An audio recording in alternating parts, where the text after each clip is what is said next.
বিএনপির চেয়ারপারসন ও সাবেক প্রধানমন্ত্রী বেগম খালেদা জিয়ার নেই। ইন্না লিল্লাহি ওয়া ইন্না ইলাইহি রাজিউন। ভোর ৬টায় রাজধানীর এভারকেয়ার হাসপাতালে শেষ নিঃশ্বাস ত্যাগ করেন তিনি। ভোরে বিএনপির মিডিয়া সেল এবং বিএনপির অফিসিয়াল ফেসবুক থেকে এ তথ্য জানানো হয়েছে।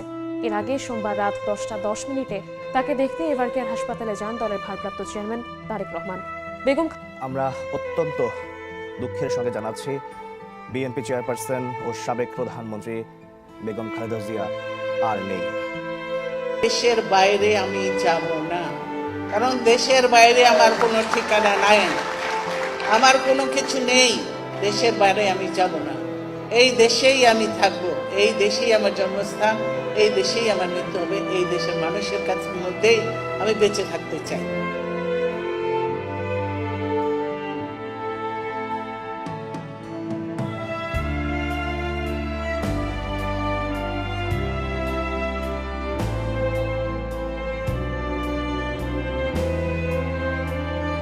সামাজিক যোগাযোগ মাধ্যম ভরে গেছে খালেদা জিয়ার মৃত্যুর খবরে।